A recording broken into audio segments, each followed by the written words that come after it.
Donald Trump's runaway mouth Palmer report has led the way in political analysis. Now we're gearing up to cover the 2024 election, up and down the ballot. Help support Palmer Report's 2024 efforts by donating now. Whenever I read anything that is suspiciously pro-Donald Trump, I am reminded of the final line of a 2015 medical evaluation Trump commissioned prior to his election as president. If elected, it concluded, Mr. Trump, I can state unequivocally, will be the healthiest individual ever elected to the presidency.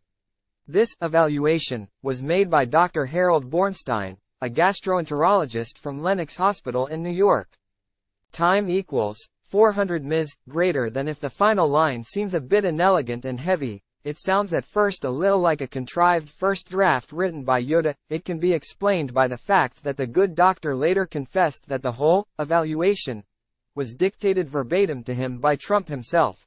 Trump has since become, if anything, more verbose. I submit for your consideration, brothers and sisters, a 35-page brief filed by Trump's ambulance-chasing cafeteria lawyers to the U.S. Court of Appeals. The substance of the whole thing can be found in a paragraph or two asking the court to bar Judge Tanya Chutkan from reinstating Trump's gag order. Once that unpleasantness is dispensed with, it gets on to the real business of the brief, long, tedious acclamation of Donald Trump's virtues. I hasten to add that I don't think Trump dictated it. It's too coherent for the incoherent Trump. But I do believe he supervised it. What comes out is bizarre, heavy and unwieldy. The gag order, it says, violates the rights of tens of millions of Americans to receive President Trump's speech. I don't know how much those lawyers were paid for this nonsense. One is reminded of the days when Leo Tolstoy's decision about the length of War and Peace was heavily influenced by the fact that he was paid by the word. But Trump's lawyers must have known two things. First, that the appeal would never work. Second, that the whole thing is transcendentally awful. If it wasn't embarrassing to write this crap, then there's something deeply wrong with his lawyers, and I do not discount that as a possibility. In any case, the stay was granted. But it remains nothing more than a bad poem to Trump and a monument to billable hours, which is probably what it set out to be anyway, as far the lawyers were concerned. The point about Trump's constant objection to his various gag orders, how many?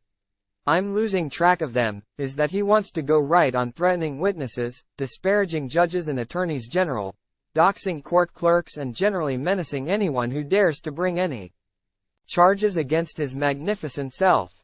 Trump believes his critics should be given the death penalty while he should be allowed to commit crimes at will. Indeed, the very act of referring to Trump's crimes as crimes ought to be a capital crime, according to Trump. That, of course, is not a First Amendment right. This pervasive and perverse notion that the First Amendment of the Constitution of the United States grants the right of any American citizen to say anything about anyone simply isn't so. There are legal limits to speech. Why is that even a surprise to anyone? That should be taught more often than the virtues of free expression, because there are too many wrong-headed notions about the First Amendment. Time equals 400 ms. Greater than, thanks in part to the bizarre SCOTUS finding for the landmark case Citizens United vs. Federal Election Commission, 558 U.S. 310, a case that deliberately conflates bribery with free speech. Many citizens are understandably confused on this issue. It doesn't help that talking heads on Fox News help them continue to be confused, or that the mainstream media doesn't object to this common claptrap enough. But Donald Trump's freedom of speech is not being violated by gag orders. No one has the right to threaten the lives of witnesses. Americans are not being deprived of anything of value when Donald Trump is barred from threatening, intimidating, or menacing them. He should be permanently gagged. He should not be allowed to talk about any aspect of the cases arrayed against him, and penalties for violations of those gag orders ought to be swift and terrible. And, as ever, ladies and gentlemen, brothers and sisters, comrades and friends, stay safe.